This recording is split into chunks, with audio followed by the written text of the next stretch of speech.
High বন্ধুরা, কেমন আছো? আশা করি ভালো আছো। আর আমি তো তোমাদের ভালোবাসায় অনেক অনেক ভালোবাসি। তো আজকে একটা তোমাদের সঙ্গে, আজ ছুটির দিন, মঙ্গলবার, জানো আমার ছুটি। তো মঙ্গলবারে আজকে তোমাদের সঙ্গে কিছু একটা শেয়ার করতে হবে, কিছু একটা দেখাতে হবে। তা আজকে এই দেখো, মুরগির ঠ্যাং নিয়ে এসেছিলাম, তো সেটা তোমাদের সঙ্গে শেয়ার করব। তো অলরেডি এটাকে আমি আগে ছাড়িয়ে নিয়েছি, প্রথম থেকে তোমাদের সঙ্গে দেখাইনি যে কীভাবে ছাড়ালাম, এ করলাম, সব কিছু রেডি ফেডি করে তারপরে তোমাদের দেখাচ্ছি। এখন জাস্ট দেখো মশলা মাখিয়ে কিছুক্ষণের জন্য রেখে দিচ্ছি, তাহলে ভালো টেস্টি হয়। আর এ দেখো আলু অলরেডি ভাজা হয়ে গেছে, আলু ভেজে এবারে দেখো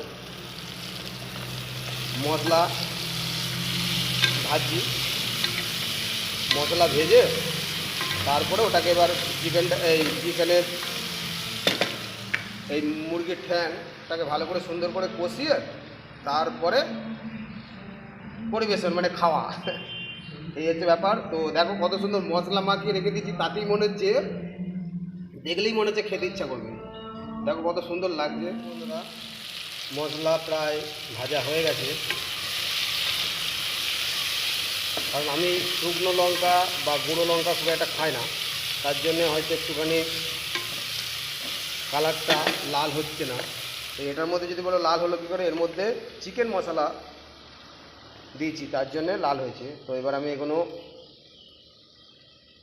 এর মধ্যে দিয়ে দেবো, এটাকেও দিয়ে দেবো।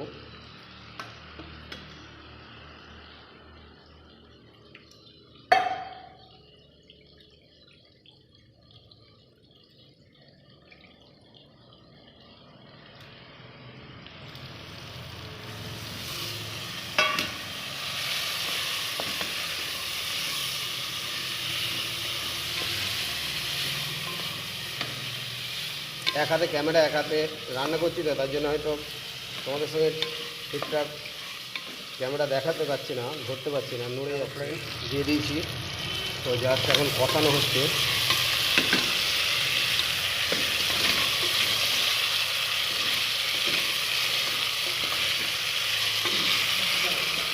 দেখো কত সুন্দর কালারটা আসছে, কষানো হচ্ছে। কষানো কিছুক্ষণ কষাবো, মোটামুটি মিনিট 15-20। তো ততক্ষণ হোক। বন্ধুরা দেখো রান্না মোটামুটি কমপ্লিট হয়ে গেছে। এবার জাস্ট কষা, কোনো ঝোল টোল হবে না। আর দেখো দেখলেই খেতে ইচ্ছা করবে, দেখেছো তো, পুরো লেগ পিস। তো রান্না কমপ্লিট, তো এবার খাওয়া দাওয়া হবে। আর ভাত আগেই করে ফেলেছি। তো যাই হোক বন্ধুরা, আমি খাই, তোমরা দেখো। আর ভিডিওটা কেমন লাগলো বলবে। আর আমার পাশে থেকেও একটুখানি, আমার ভিডিওতে মোটেই ভিউ আসছে না, একটু তোমরা একটু সাপোর্ট করো, থেকো পাশে, এই বলবো, আর তো কিছু বলার নেই। তো বন্ধুরা ভালো থেকো, সুস্থ থেকো, টাটা। পরের আবার কোনো একটা ব্লগে তোমাদের সঙ্গে অবশ্যই দেখা হবে। তো ততক্ষণ পর্যন্ত সুস্থ থেকো, ভালো থেকো, টাটা বন্ধুরা।